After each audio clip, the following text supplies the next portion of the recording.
right. I hope you guys can hear me.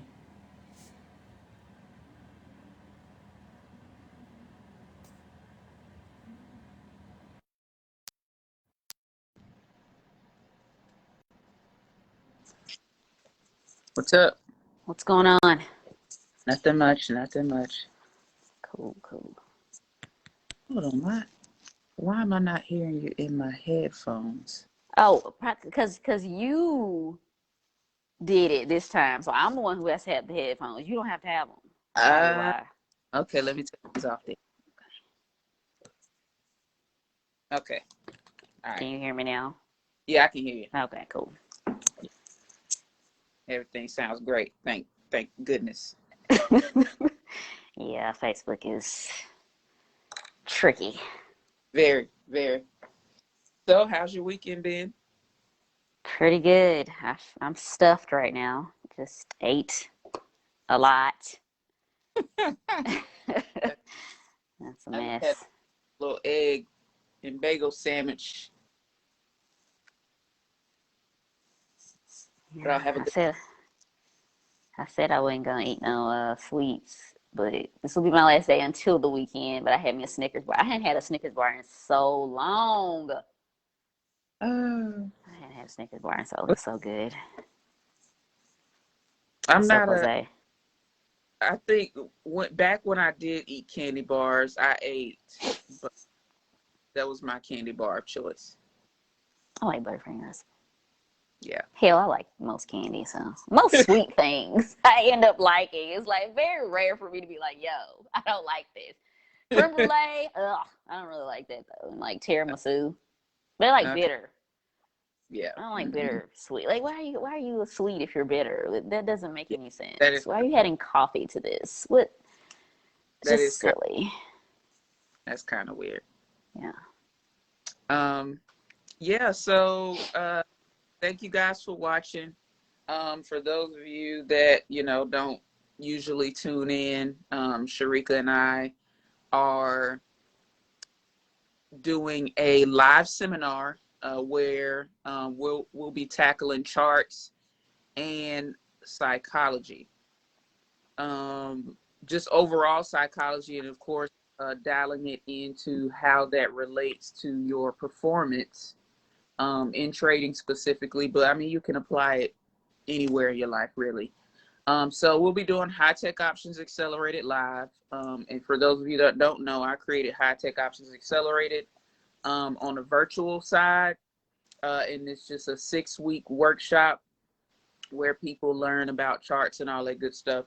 So we're taking that and we're applying it in a live setting, so you'll get that human element, realizing that not everybody learns the best over digital medium. So we're going to give you that face-to-face, in-person learning experience, especially for those of you guys that learn best that way. So also in that, we'll be doing lives on specific topics every week leading up to that live seminar in Raleigh, North Carolina.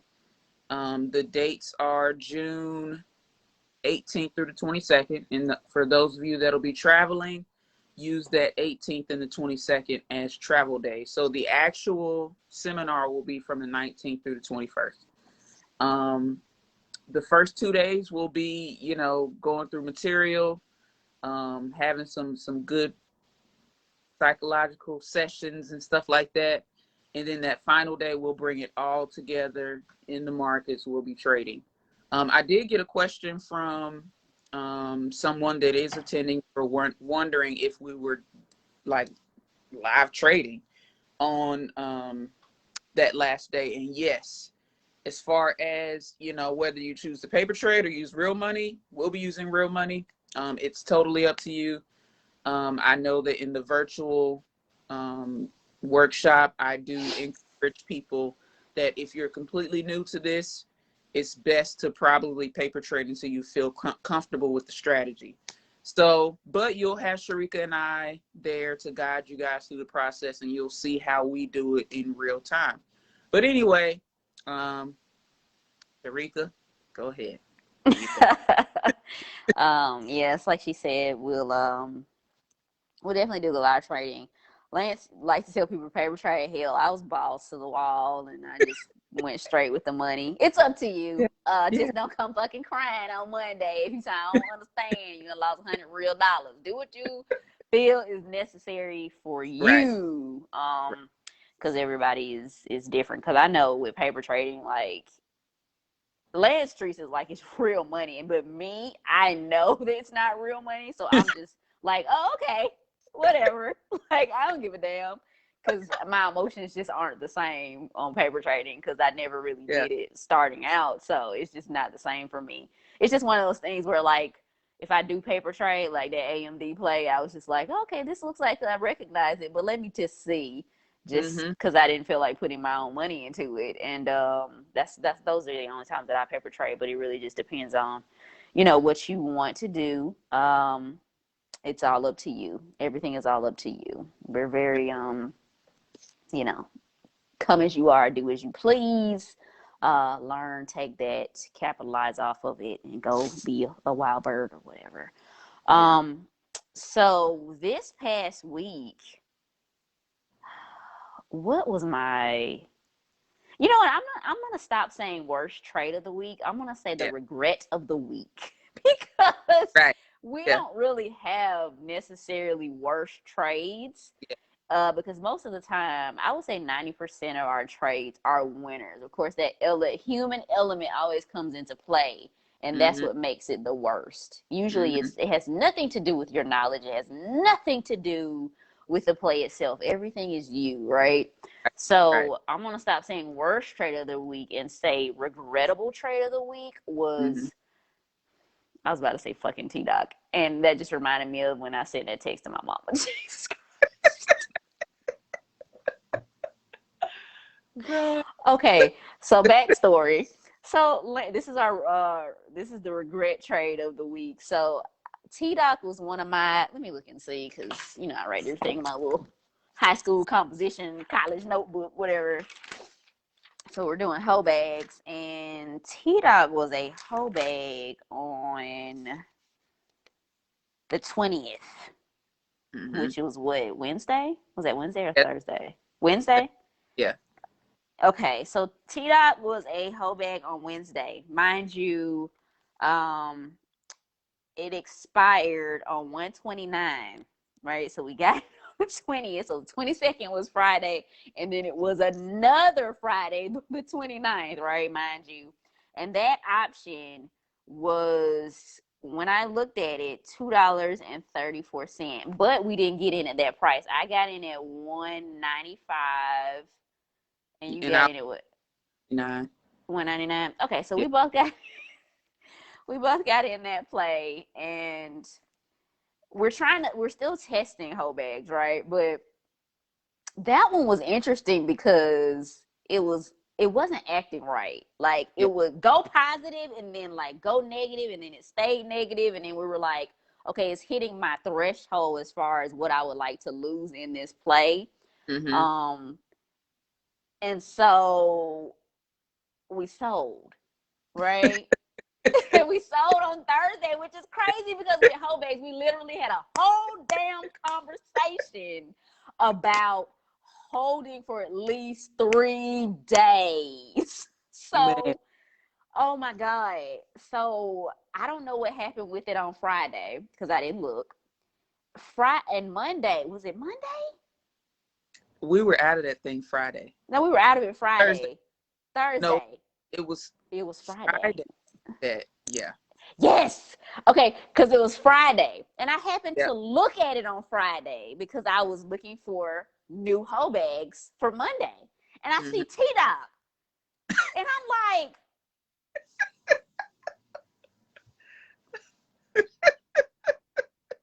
and it hit like a high of $5 or $6 or some shit. And mind you, we had it under two. And Yeah. so here's the cringe part of the story. I I'm texting and I put fucking T Doc, and I thought I sent it to Lance. And I sent it to my damn mama, y'all. I was like, I'm 30 fucking 4 and I felt so much shame. And then I thought about it and I sent that to Lance. I was like, oh my God. I was like, bro, I just sent my mama this text. What the fuck? And she on top of me, I'm crying. I'm like, I feel so much shame. I don't understand. Because even though I cuss like a sailor, I don't really cuss in front of I don't cuss in front of my mama. Like, Right. that's just some shit you curb. And even at 34, I'm sitting up here after that whole thing. I'm having my little moment, you know, where fucking Kermit is sitting looking crazy, or that little fox is on the edge of the bed and shit looking all crazy. And I'm like, I'm 34. Why the fuck do I feel like this?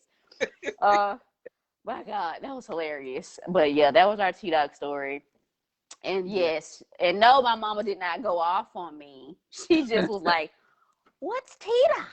Because I ain't teaching her to stop Marcus, so she wanted to know. And she didn't mention it again because I actually saw her on Saturday yesterday. But that was funny. That was hilarious with that whole play. That was funny. So that was the regret play of the week was T-Dog, and it was a whole bag. It was one of mine, and oh my God, we just gotta stop. Like that's that human element, right?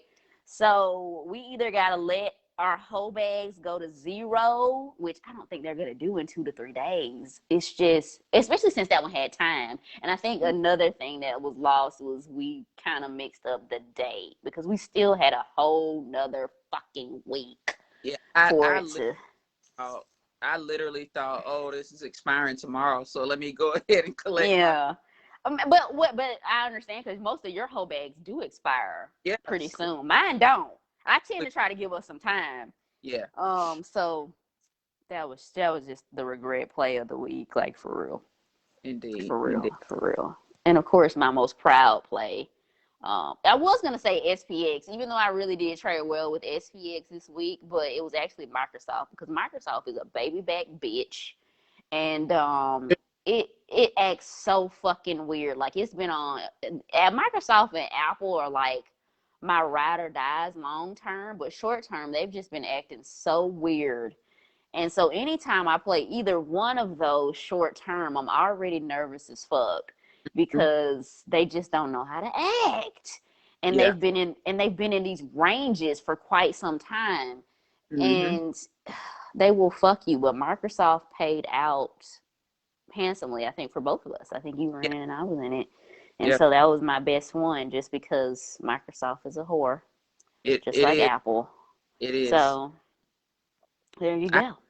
I had to completely lean on your understanding when it came to I was not gonna trade that thing. I was like and it's funny because I did something I hardly ever do is I got in 2 different positions and 2 different accounts with 2 different expirations. So I had a Microsoft that expired on the 22nd and then the other one expired on the 29th. And it was out a little further. I let the 22nd one go, even though I could have kept it and been profitable. But I decided to let the 22nd go and keep the 29th. And it worked out just because it fit criteria. Right. And one of those things I'm noticing, and we'll talk about it at the seminar with MACD, is when those crosses happen, it always does that shit where it tries to shake your ass out. Always, even though it just crossed, it will always pull that scam move on your ass. Always, it never fucking fails. So that was a good play. Microsoft came through. It did. But what also helped me in jumping on the play was I don't know if you remember, but we did a top down a little time back on Microsoft.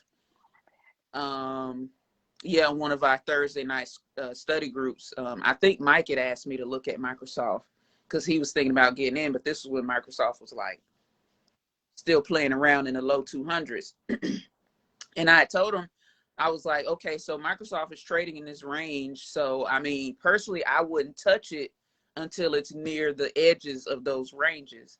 And so when you put it out as a whole bag, I was like, okay, I don't really like Microsoft like that. It's been trading in this range, but it's at the edge of this range. So I think it was a chance worth taking. Like I literally I completely expected Microsoft to go to zero. Like I had no expectations of winning on that trade. I was just like, hey, you know, Sharika did her due diligence. It's a whole bag. I'm just gonna, you know, all right, run with it. Honestly, that's how I feel about yours too. Cause like when you be talking about like Roku and shit like that, I'm just like, I don't know shit about these motherfuckers. I'm just about to get it. She said it's a whole bag. God damn it, I'm gonna do it. Cause I don't like. I mean, Yeah, they're so. And I know, you know, with HTO, like the whole thing is for with volatile companies, right?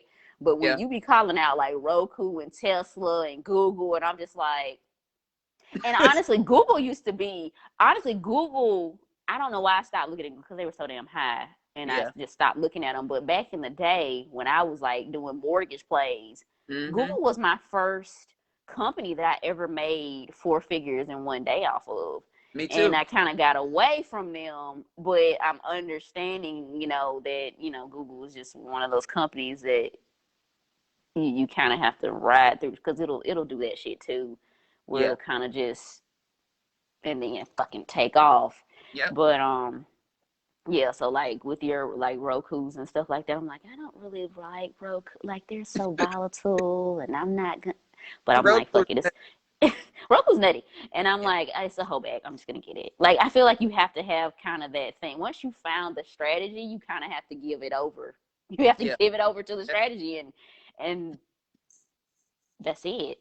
Like That- it is what it is. right. Right. Um, what was my regrettable trade? My regrettable trade this past week was the fact that over the weekend, last weekend, I did all that analysis on Facebook. And actually, I was doing it going into the weekend, but Friday, as in Friday before this past Friday, I decided, I was like, okay, I'm feeling Facebook for next week. Not feeling like to risk some real money on it, but I'm a paper trade some 260s and 270s on Facebook. So I bought the 129s, the calls, the 260 calls, and the 270 calls. 270 calls were like 72 cents. The 260s were like $2.13, something like that. So I was like, well, I'm gonna just get in them and see what happened. Held them over the weekend. Them shits, I sold them on Thursday. The 260s were up over 500%, and the 270s were up over 400%. And I didn't even go look to see what they were on Friday when Facebook popped again. I'm pretty sure, you know. I'm trying to figure out where was I because you know I don't give a damn. I'm like, oh, you say Facebook? All right, let's get this bitch. Where was I? Like, why I did we not talk about Facebook? Because you like know me, I'm down. it was like a fleeting thought. It was I don't even it was like a fleeting type of thing where I was just like, I like these 260s and 270s. Boom, let me go paper trade them. But I really should have hit you up like, yo, I'm feeling Yes, Facebook, what you think? And you probably would have been like, no fucking paper trades, Lance. I woulda. I'd have been like, why the fuck? Because every time you talk about fucking paper trade, I'm like, why, for what? We trying to get up out of here. What's up? Why we Right, paper trading? Fuck it. right. No. Patrick, so yes, so the whole bag strategy is a proprietary strategy play. Ooh. Um yeah, it's basically designed to ideally you get in your trade at the toward the end of the session and then you're selling the next day most of the time. But sometimes that doesn't work out. You end up having to hold beyond that first day. But that's the general idea behind the whole bag strategy. But yeah, great question. Thank you. But so yeah, Facebook was definitely my regrettable trade. I did get into a couple of live trades on Facebook, and I'm actually in one, holding one, trying to decide if I'm gonna hold it through earnings or not. But if I would have just held my original calls, That would have been great. Listen, I feel like that's the record for us, but I feel like we're doing that because at this point I'm like, I need to take my profits, right? Yeah. When it becomes that day where it's like, I'll just let it run, Mm-hmm. right? It's to me right now at this point, it's still a little too precarious for me to just let it run because when I let Apple's ass run, it man, Apple has been Apple anyway. We're taking profits right now, but Yeah. then once we get to that point where we're like, okay, we feel like we have enough cushion in here. Mm-hmm. There's enough cushion to do this because I think that's what that is. It's the we won't let it run. Not I don't think it's because we're like trying to cut ourselves off and we don't want to get everything that's due to us. It's us trying to manage risk because right now when you have a smaller account, managing your risk is way, way, way more important than maximizing your gains. Mm-hmm. Because I saw a chart, it was like if you lost 50% of your account, it takes almost over 100% of gains in order to get back to originally where you were, Yep. right? So when you're starting out with something and you have a smaller amount of money or maybe you're testing something out, it's better to minimize your risk versus maximizing your gain. Right. It's very, very different. You're going to trade very, very different if you have $100 versus if you have $10,000. Those people trade very, very different, Mm-hmm. right?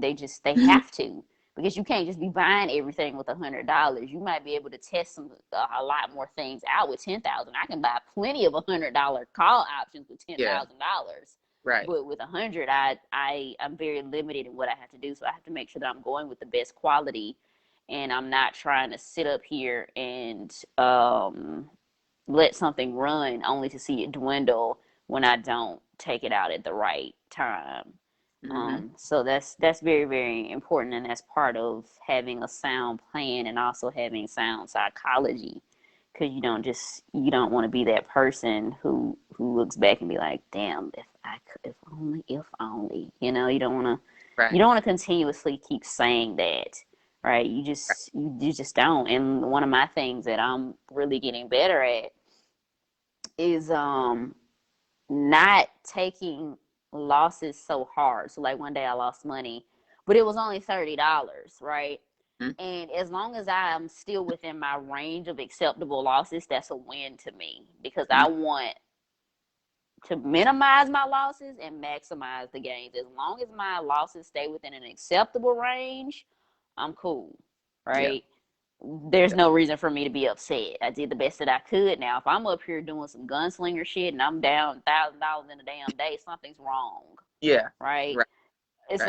like, what the fuck were you doing, Mm-hmm. kid? Weren't you? Mm-hmm. What was the plan? What was the plan? Right. You know, Right. and that's also something you have to look at with the types of accounts you have. Because I'm up here doing my damn taxes, and I'm like, I got 50 million accounts, but Mm-hmm. each account has a different purpose. So like I was sitting up here trading in my day trading account with hoe bags, and I'm sitting up here like, no, I can't do this anymore because you're messing up my psychology in this account. So Right. I can't do that. Like I have to know what each account is for. And even though it's annoying having so many accounts at the end of the year, Mm-hmm. um, it does help me to know what I need to focus on in that particular account and with that particular play. So Yeah. like I specifically have E-Trade for my day trades, right? And then my TD is my day trading. So I'm trying to get out of that by end of day. Mm-hmm. Somebody just asked a question and I can't see Yeah. it. What's up? What's up, Tyrone? How you doing? Um, so for it depends on, what your plan is, um, what your capital, uh, how much capital you are risking. Um, for me, if I'm trading something that costs like $500 a contract, I'm probably only getting, you know, maybe one contract. But if I'm trading something that's like 10 cents, I'm probably getting 5, 10 contracts or something like that. So it really depends. But with the holdback specifically, because we're still in the early phases, I'm just doing one contract no matter how much, you know, how much it costs. Um, Yeah, so with me and my stuff, with swings, it really just depends on how I feel, right?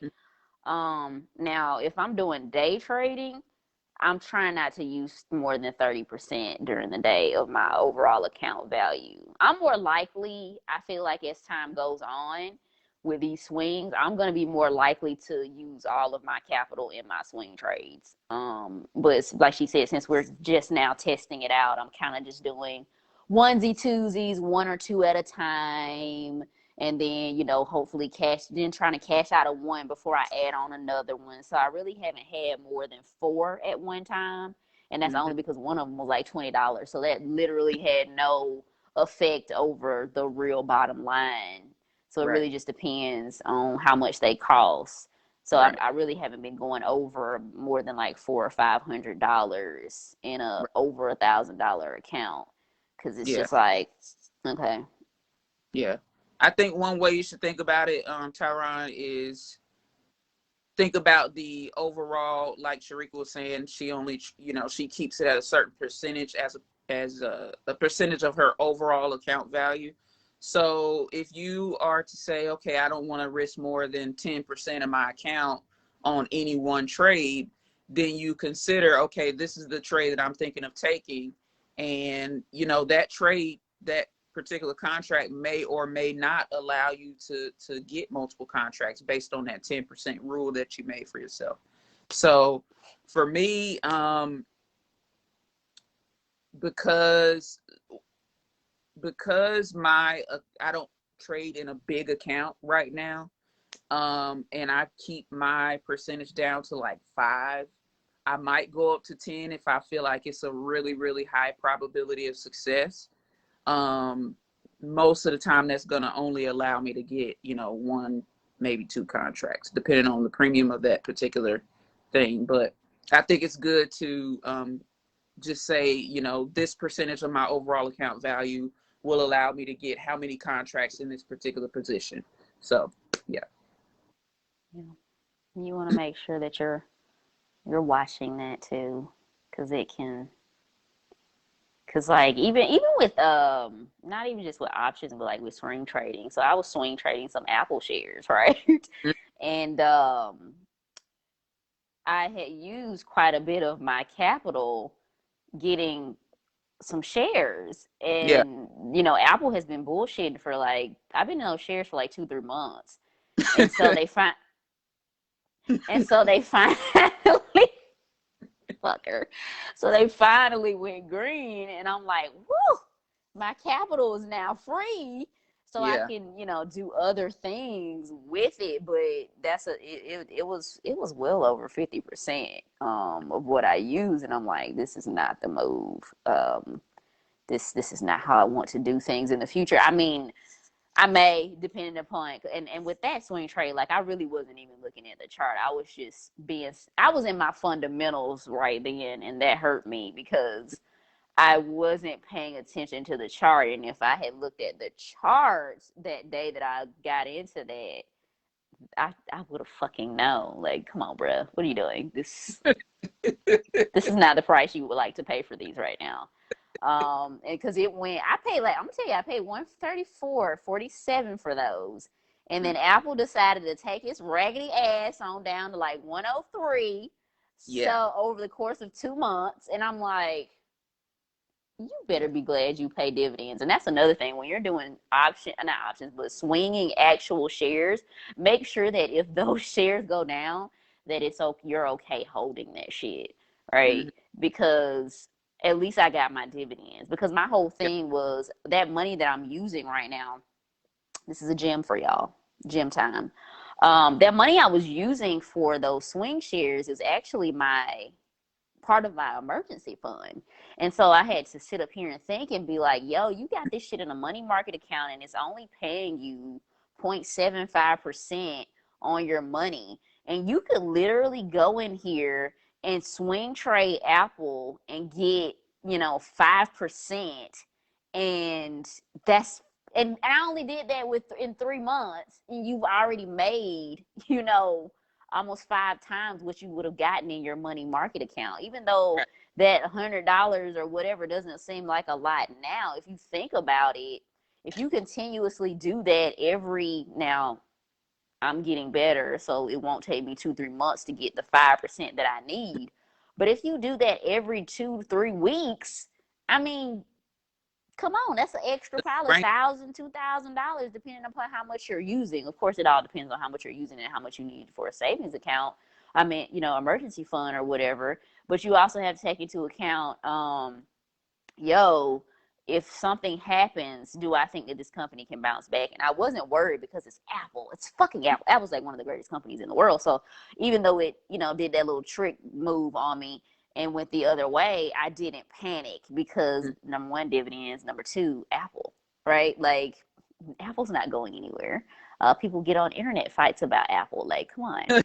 So that's one of the things you have to take into account when you're swinging a lot of money or some money that could be used for emergency, and also making sure that it's a company that is liquid, right? Very liquid.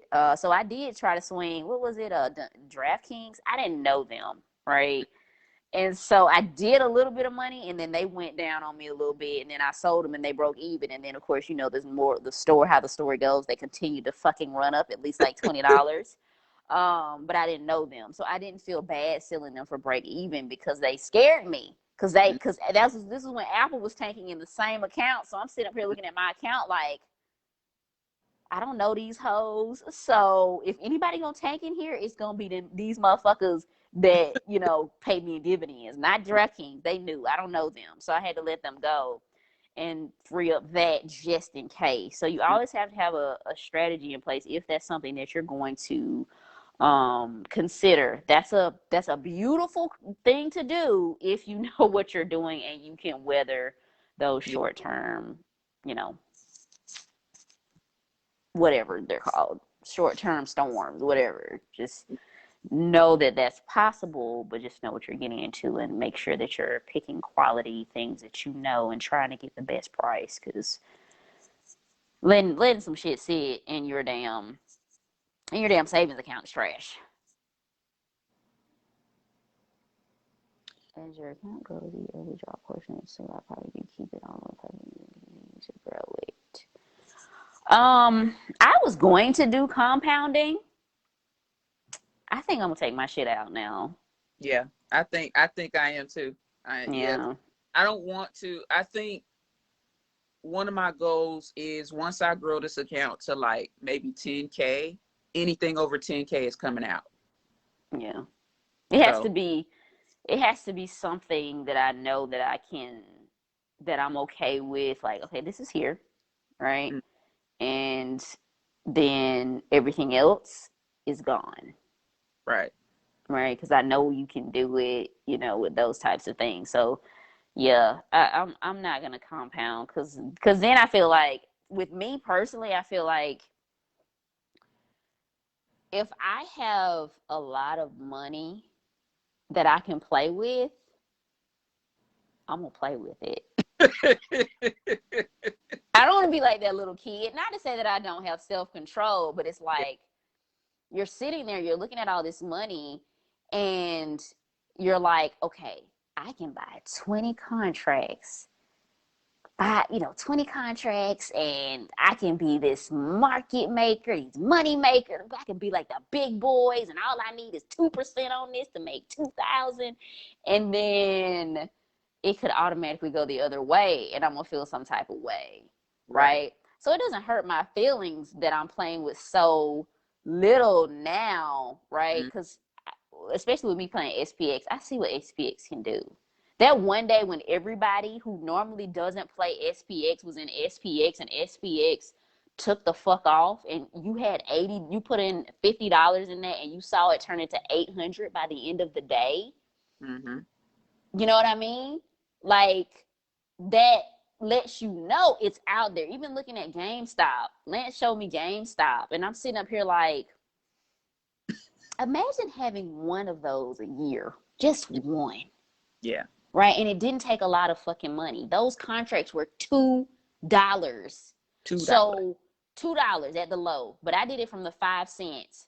And so I said, if you had put $100 at open in GameStop on that day that it ran the fuck up, that $100 would have turned into like 20 or 30K. It was something astronomical. Yeah, you said like it was over 28,000. Yeah, 28,000. So $100 in GameStop turned into $28,000 in less than 8 hours.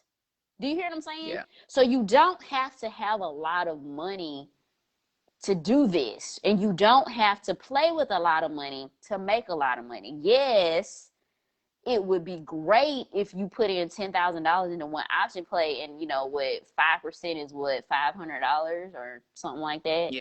That's cool. All you need is 5%, because $500 Mm-hmm. 5 times a day is 2,500, and 4 times 4 it's almost $10,000 a month. But if I put in Yeah. $10,000 into a fucking option and that motherfucker go 50% down on me, and all I got is 5,000 left, I might be panicking. Me personally, I might be panicking, Yeah. right? Yeah. Just me personally. I'm like, because these things do that, right? Like, what was that play we've had several plays where like it opens up. It was a whole bag. I think it was Roku.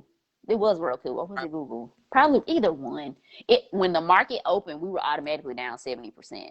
So imagine you got $10,000 in a play, and 70% of it is automatically gone as soon as the market. So you only got $3,000 when you had 10,000, Right. right? I'm But if right.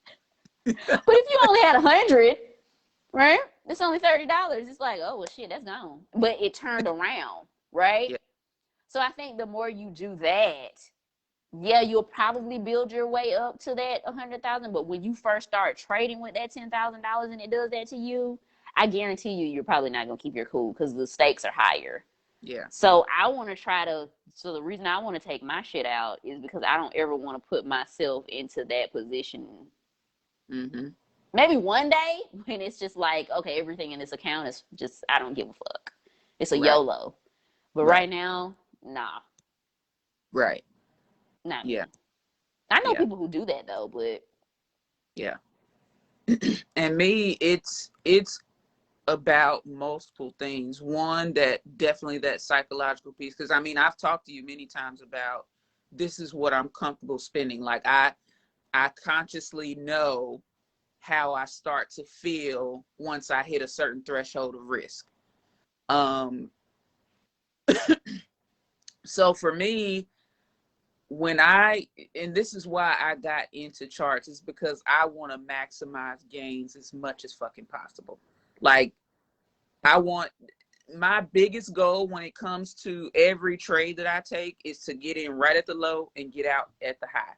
That's it.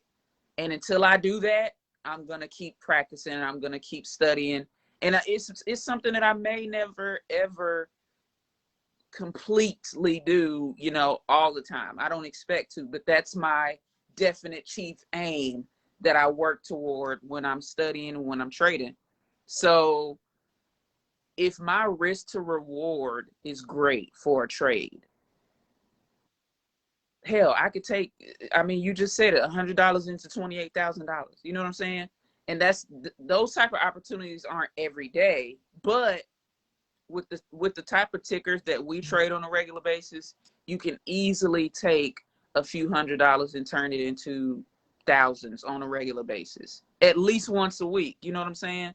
So if you are really, really good and really disciplined with entries and exits, your risk to reward, your psychological makeup, then it's nothing to do that. yeah, I would honestly much rather take $100 and turn it into $5,000 versus put on $10,000 to make $500. You know what I'm saying? yeah. That's just, Yeah.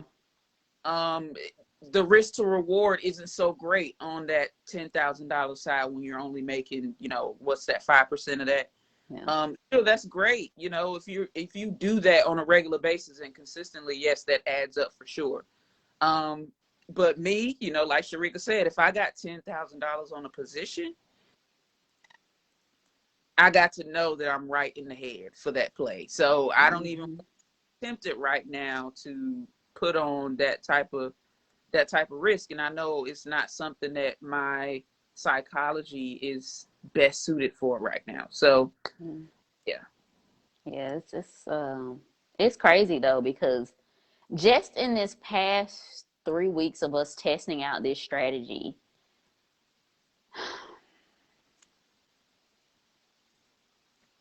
I'm sorry. yeah, It hurts to say it. I don't want to say it. It Let's hurts. just say that in the past 3 weeks that we have tested out this strategy, looking at if you maximized each play, we should well have over 50K off of $500. Yeah, for sure. Even on the things that, and no, we haven't played everything, right? So obviously you have to pick and choose Yeah. which things to play. But we've had some heavy hitters on our hoe bags of Google, Roku, Tesla. TSM, Yeah. fucking Wayfair, Yeah. T-Doc. I'm finna look because I already got my little handy dandy notebook. Tesla, PayPal, UNH, AMD. Yes, Mario, them LLBs especially on the day chart. Ooh, them some nice swings, boy. Yeah. Facebook, Pins, AMAT, right? So we Right. had plenty of plays, and if you looked at everything on those, then it was just like, and imagine doing that. So you take $500, and in 3 weeks you can make 50K. That's a whole salary. You can literally, theoretically, some people could chill off that. I could Yeah. chill off that. Like for the Yeah. rest of the year, I wouldn't have to do shit. Mm-hmm. You understand what I'm saying? Like, it's plenty of people out here who would kill to have $50,000. Mm-hmm. Do you understand? Off of Mm-hmm. 500. Nothing crazy. Right. And it's just the diligence, right? And it's working on your psychology, because obviously when you first start doing something, you're not gonna do that off real. This is years, right? This is years of developing yourself, developing your style, right? Mm-hmm. Everybody thinks that when you start to trade, that you're gonna automatically know. You're just gonna know what you need to trade. You're gonna know how to trade everything. Yeah. Everything's gonna be great, right? Like, it's just you and the computer. There's no emotion involved. There's Mm-hmm. no, it's easy to just click some buttons and make some money. But just like with every other job, it is a job, and you have to learn how to do it. And I Mm-hmm. personally think it's one of the hardest desk jobs that you can have, because it is literally just you against you. Like, if you're a writer or some shit, you got characters in your head, right? Mm-hmm. They're trying to get out on the page, right? Yep. And they have a voice and all this kind of stuff, and it feels like you're there. If you're in an office, you still have people in the office with you. So if you need to vent to one of your coworkers about it, and you can get feedback on the process, because the process is black and white. This is what Mm-hmm. the company manual says. This is what you have to do. There is no fucking company manual when it comes to trading. There is no manual. Yes, Lance and I can show you this path. We can show you the strategies that we've come up with. But at the end of the day, your strategy is made by you, right? Mm-hmm. You know what I'm saying? There is no black or white anything for one person, right? Yeah. There isn't. People can show you what they have done, but that doesn't guarantee anything that is going to work for you. It just isn't. Mm-hmm. Like, there is no 100% guarantee in any of this. It's all about you learning you and how you face things, because some people may be okay with taking $10,000 and getting 5%, and they're done. And they Mm-hmm. don't care if it goes down to 70% because they're holding it for fucking 8 weeks because they got money over. They got 100K in a fucking bank account, and they made in the shade. They don't care. You know, Mm-hmm. they don't care. Right. So it really is about learning who you are and how you approach certain things, Mm-hmm. right? Because a lot of people, like with that GameStop play, I would never have played GameStop. That Mm-hmm. type of play scares me because it's Mm-hmm. almost like mass hysteria. Yeah. Yeah. Those type of plays scare the shit out of me. So Mm-hmm. even though I think that's great, people played it and they made money. That's one of those things that I just would not touch. Mm-hmm. It was another play that did that, and I was like, why is everybody jumping on this play? Did you know it was last year, and it was a company that people just 100% would not Was, have touched. was it Hertz? Was it Hertz? What Heinz? Huh? Was it Kraft Heinz? No, it was, I can't remember. But everybody was jumping on that shit, and I was like, y'all Yeah. wouldn't have touched this with a 10-foot pole yesterday. Y'all would not have touched this with a K Dot 10-foot Kodak. Kodak. There you Thank go. you. It was Kodak. Yeah. That place scared the shit out of me. And everybody kept asking me, like, Sheree, did you get in? Did you get in? I'm like, ooh, no. That scares me. Right. Like, I would get in on the put before I got in on the call side Mm-hmm. with plays like that. Mm-hmm.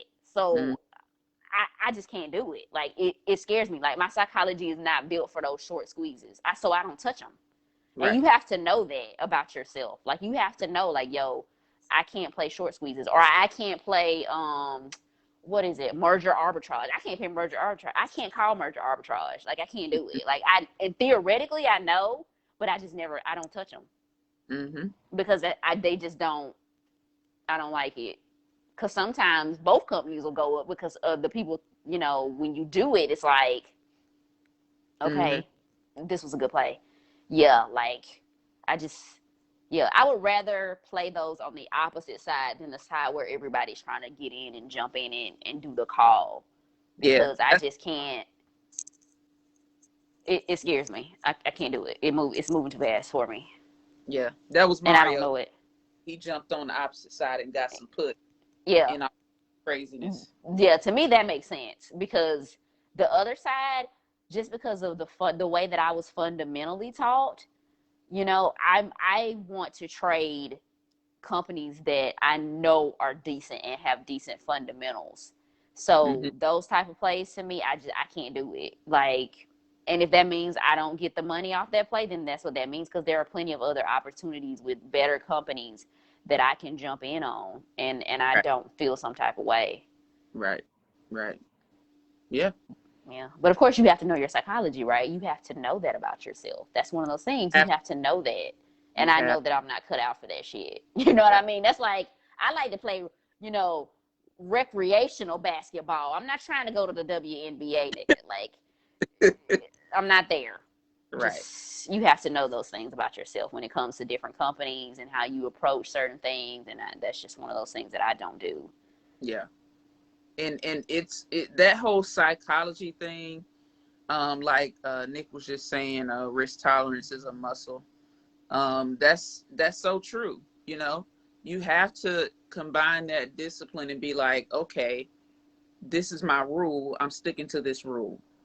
Um, your risk tolerance, I mean, it can adjust as time goes on, but you have to be able to, you should have some sort of metric or some way to for you to look at the data and say, okay, now I'm ready to expand my risk tolerance a little bit more. But if you on some shit like, I make $100 and then I lose 50, I make another 100 and I lose 75, or I make 200 and I lose 300, no, The answer is to not risk more.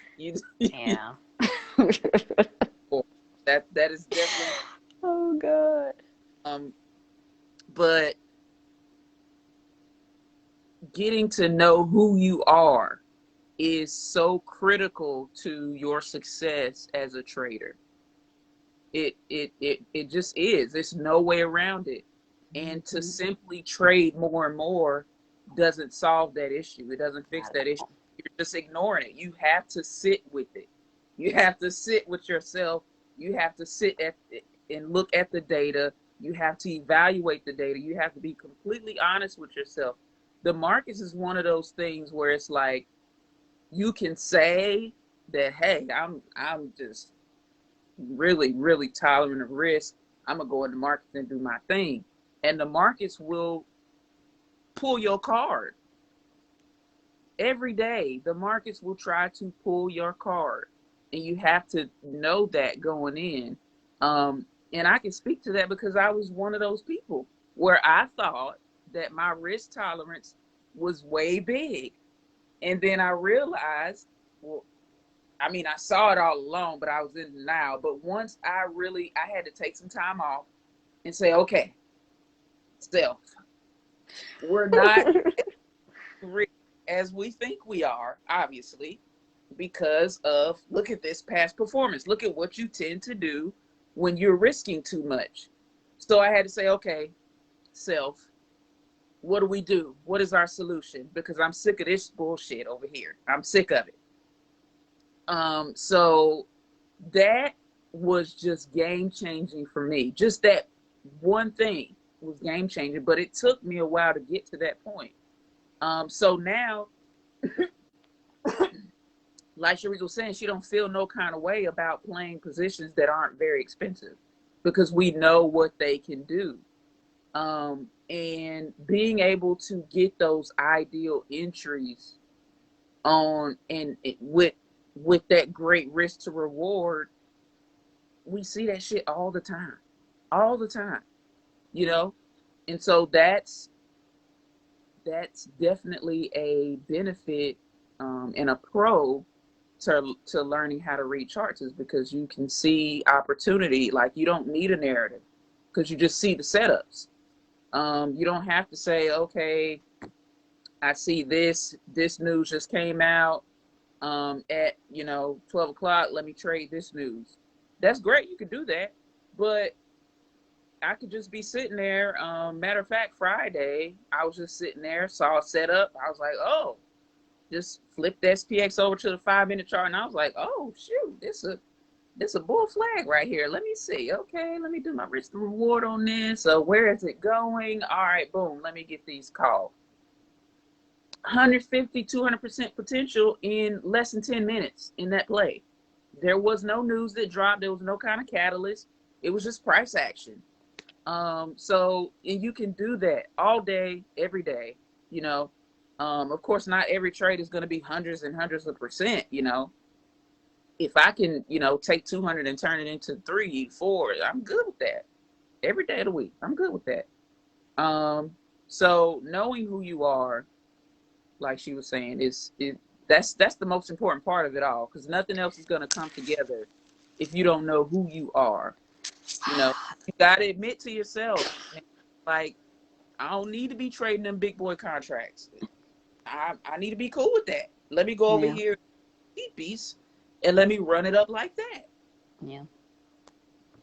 This craziest part, though, the part that nobody wants to hear and nobody definitely wants to do, though, in the part of learning yourself, is sometimes you have to take a fucking break.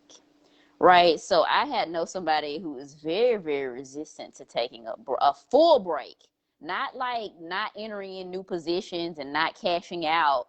I mean, like a full break where at least for a full week, you do not look at, study, hear anything about the market. Right. Because you have to do a reset, right, for at least a week. And then once you get done with that, you have to be committed, right, to doing your research on what you did do when you were fucking up, right? Mm-hmm. So going back and then looking and saying, okay, I got in this position. What happened?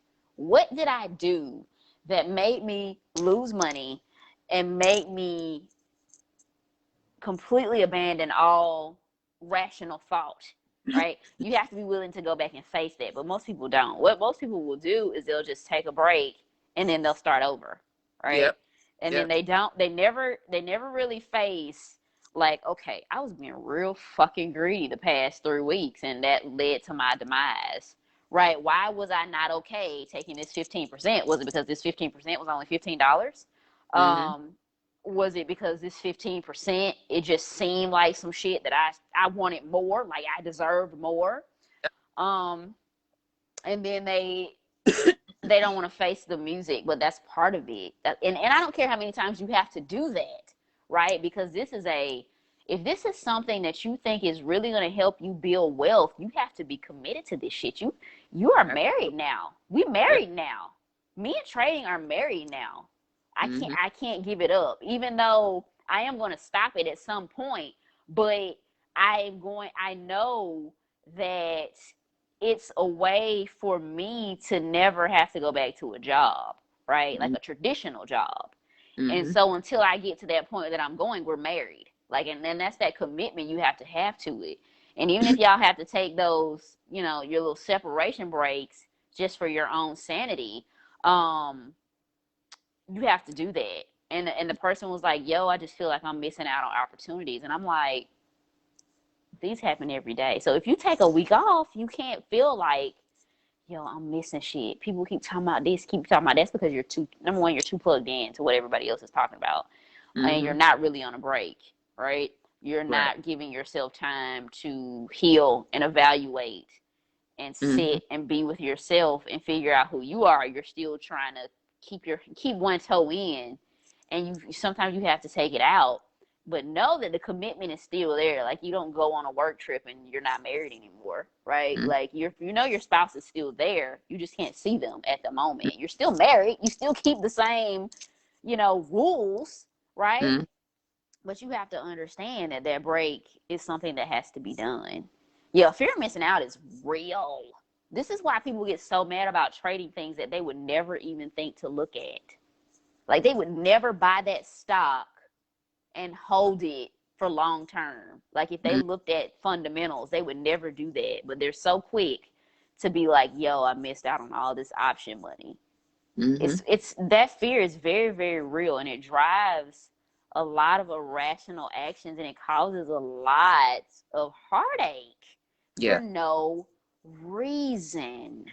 Right. Right? So that's one of those things you have to know. Is this me really wanting to trade this because I see this setup, or is this me trading because everybody keeps talking about this shit and I'm missing out?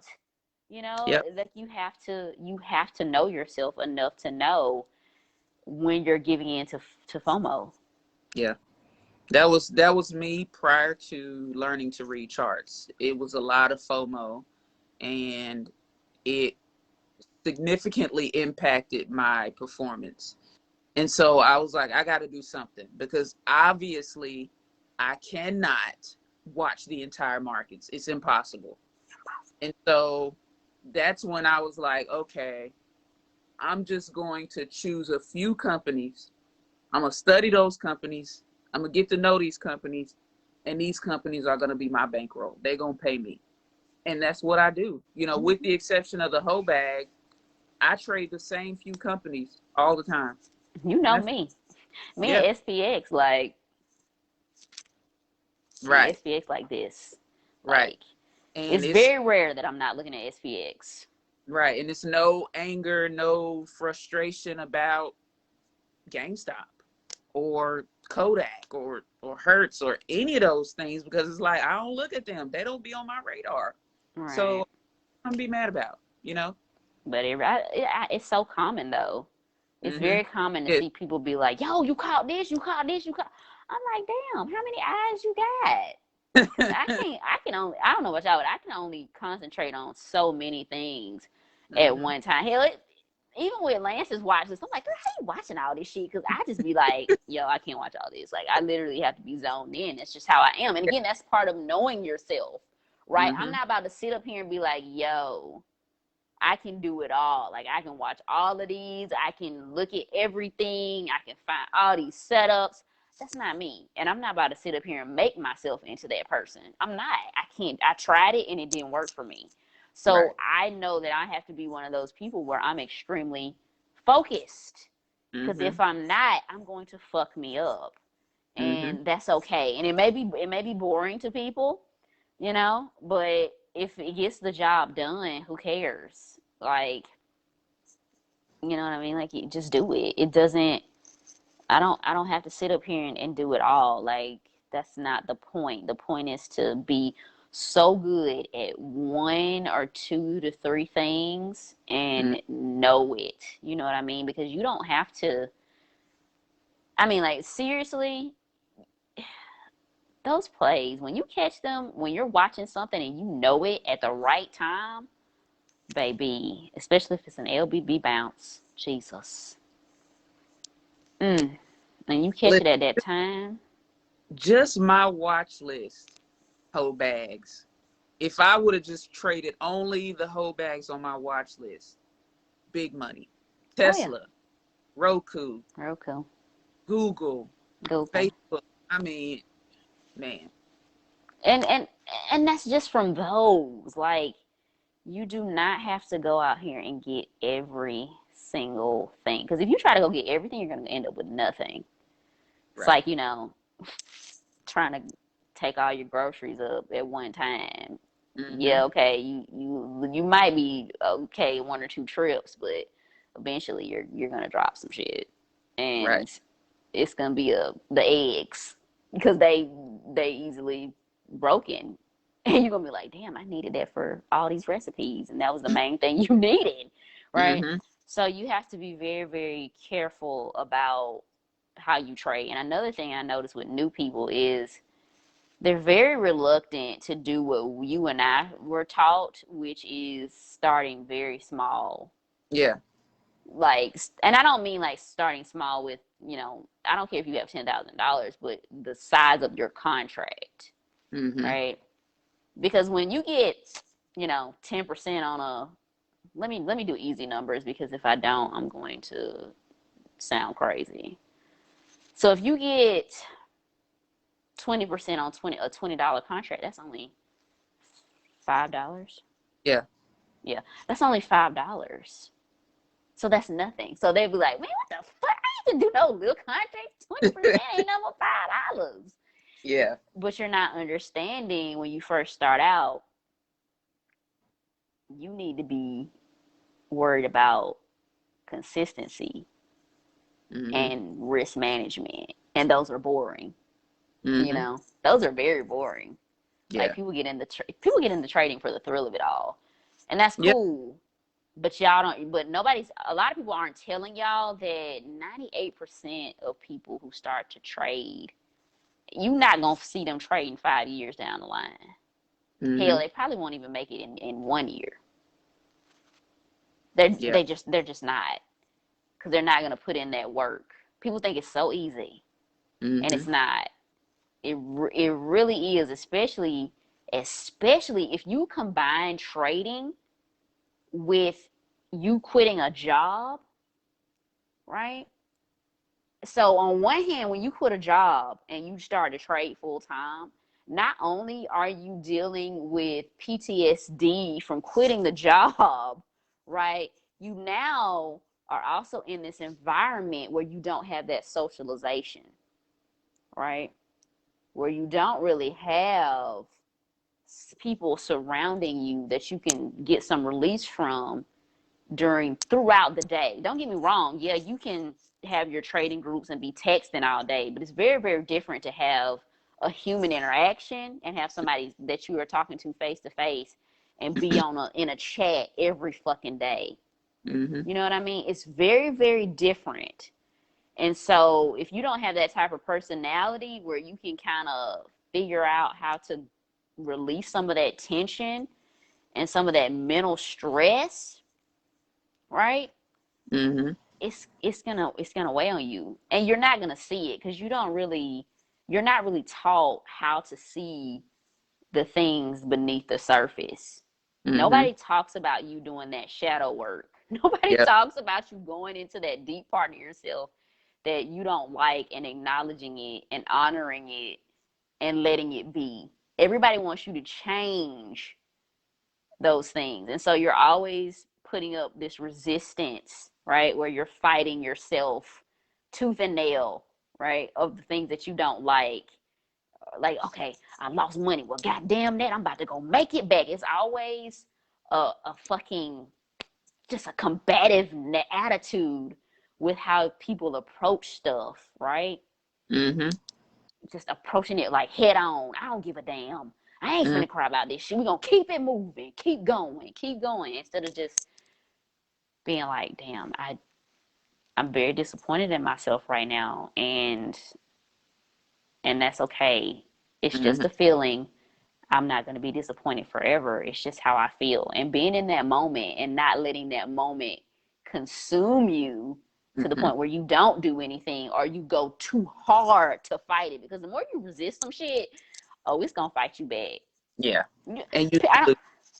oh, you're going to lose. You're going to lose every single time because so many people think they're so much stronger than their emotions than they realize, and they're not. Mm-hmm. Because that's just part of being human. Mm-hmm. You can't fight your own humanity, but that's what we try to do every single day, and not just in trading, just in every area of our lives. We try to fight our humanity, and we are not better off for it. I agree. I definitely agree. And another thing, people don't talk about that discipline that it requires to get to that consistent profitability. All you just see that somebody all of a sudden posting all these wins, but they're not giving any context. Like, understand, I'm posting all these gains all the time, but it took me X amount of years or X amount of hours to get there. um and even with me, I have to get back to being like, I need to be more disciplined. That discipline that I put in will carry over into my trading. So just recently I got back to, okay, every day I need to look at the charts on my watch list and I need to evaluate them every single day. And that has significantly improved my trading. There, when I do that due diligence, that helps with my psychology because I'm not questioning things, because I've seen the data, I sat with it, I did my research. So when that opportunity comes, boom, I know it's there, and I know to take it. So then there's that other element where, okay, let's execute. So you also have to, it's always some sort of battle when you're trading in the markets. And the markets will try to throw you off your game every single second that you're in it. And you just have to work at being great with managing those emotions and all of that uncertainty. The first thing is accepting that you don't fucking know what's going to happen. You have to accept that. We get in the markets and we have no clue what's going to happen, but we get in that shit anyway. So Yeah. you have to manage your emotions, and that can be hard when you have real bread on the line. That's another element. Like, the whole trading psychology is fucking just multifaceted, multidimensional. It's just so many things that play a part into your success or failure as a trader. And the psychology is the link to it all. It's the bridge to everything else.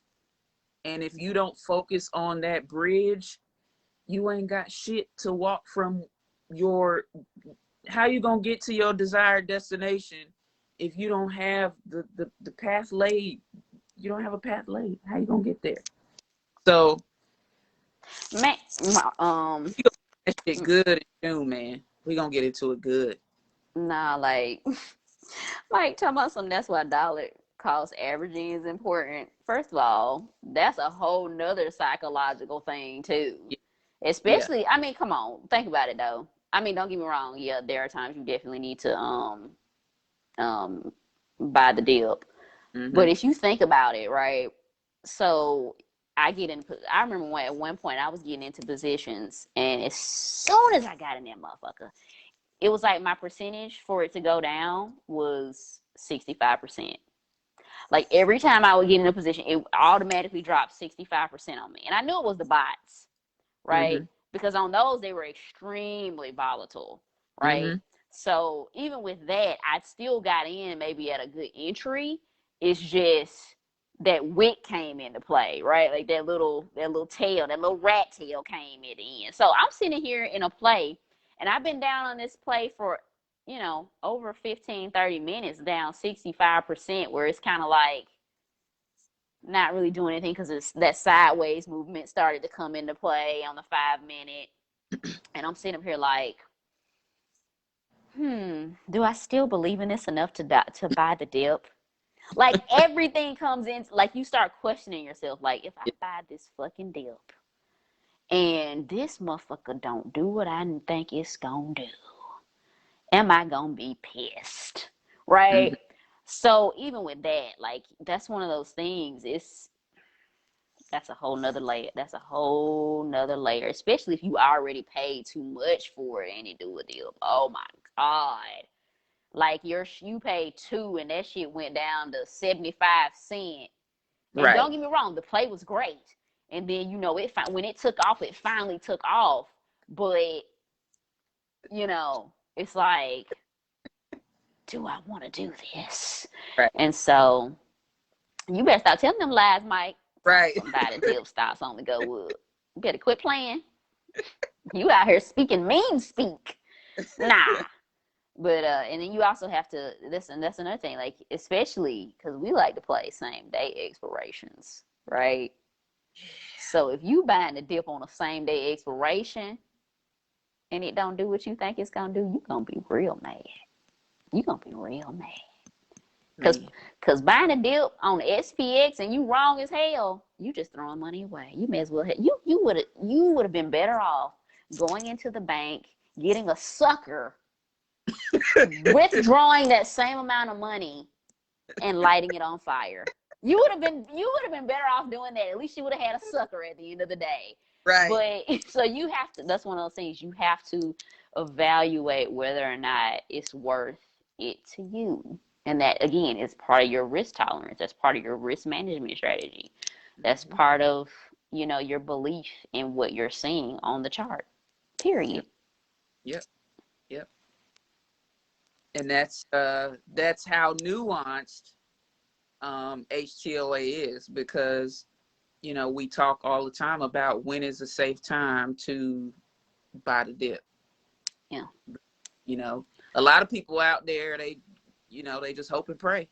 Oh, let me average down, maybe it'll recover at some point. No. We definitely strategic on buying the dip. And even then there's a psychological component that comes in, and it's like, what is? Yeah. But yeah. So it's You key. know what I've yet to do, right? So I bought the dip before, but I want to buy, what did you call it? It was the run up. It's not buy the run up. Yeah, but you called it something else. Average up. Yeah. Something. Maybe that was it. It was something that I had never heard, but I hadn't considered it. Like, because when your shit running and you buy another. And I see those all the time, and I have yet to do that.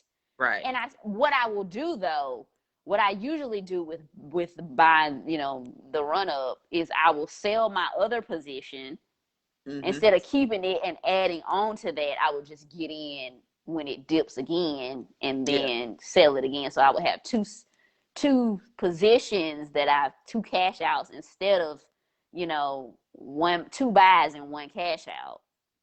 I want to get better about that. When you do the multiple buys and only have 1 cash out instead of having, okay, I bought here, cashed out, bought here, cashed out, because it was something that I saw the trend was going to continue, instead of re-entering after I had gotten out completely, just trying to add on to my existing positions and cash out at one time. Right. So definitely gotta get better at that. Same, same. Yeah. But yeah, But this yeah, was a good discussion. yeah, I think so too. Yeah, cool. So yeah, we hope y'all, join us for the seminar. I mean, obviously, the way that we talk here is our teaching style. How we teach in the class, and like Lance said in the beginning, we're going to be going over psychology and actual the strategies that Lance has developed, and talking about some of her major rules from the Bible that she developed. And we'll be doing live trading on that Monday, and the class is in North Carolina, Raleigh. And somebody asked me the other day, like, why y'all pick North Carolina? Don't nobody want to go there. And I was like, listen, we not here for fun. Like, we not going to Freaknik. Like, we trying to learn. We picked it because, it's between the two of us. And, I'm pretty sure some good food in Raleigh. I've never been there, but I'm excited, even though I'm probably not going on vacation, because it's going to be, 3 full days. 3 full days. So it's from, 8, or I think maybe one. Did we start at 7 or is it 8? It's It, I think it's it's it's from early. like 8 to 7 p.m. or 6 p.m. the first 2 days, and then of course it's gonna be, the full trading day. So it's gonna be intense. I mean, for real. We're not there to have fun. Yeah, We no, there. It's I work. mean, of course we're gonna have some laughs, but Yeah. my goal is for at least one person to cry during the psychology part, and not me because I've already done it. But the exercises that I have, like, that's my goal. I want somebody to Yeah. be like, "Oh my god, it's clear now." Feel like, Yeah. yes, that is my goal with the psychology part, to be like, "Yo, we're opening up this can, and Yeah. welcome." So I, yeah, I'd I'd like to see that happen. yeah, I think it's refreshing to go ahead and kind of meet yourself when you weren't expecting to do that, right? Mm-hmm. And I'm not saying I want y'all to cry in a bad way. I want it to be Yeah. a release, like, yo, I didn't think about that. That's interesting, Mm-hmm. right? Because I mean, when I did mine, because obviously I'm going to share my results too, but I want everybody to be prepared. I would like we are going to make somebody volunteer, at least 2 people, to share parts of the exercises that we do. And of course, I'm going to share, and I think Lance will share as well, because I don't want people to feel like we're not going to get into our parts of it, because I definitely will share, because I think that's important, um, to know that maybe there's something in your story and my story that aligns, and we can be like, oh, that's a light bulb. Yeah. And I think that's very important, because I don't think a lot of people take the time to do that type of thing Mm-hmm. before they trade. um, so it'll be interesting. Yeah. Yeah. For sure. Yeah, For sure. You cool. guys will want to be there. Yeah. So the cost is 1,200 for the 3 days, and that includes lunch. It's at an Embassy Suites, um, and so with Embassy Suites, you get breakfast, um, and then if you're a married couple, it's just 2,000 per couple. Uh, Deadline to pay is May 1st. We will let you put down deposits in $400 increments, 3 payments of 400 if that's something that you want to do to secure your spot. You can pay either me or Lance. Either one is fine. And we will be having a session prior to that to help you go ahead and set up your Thinkorswim with the parameters that we both have on our charts that we'll be going over in the class. Yep. And we hope to see y'all there. Sure do. Thanks for watching, y'all. Thank y'all. Have a good day. Have a good one.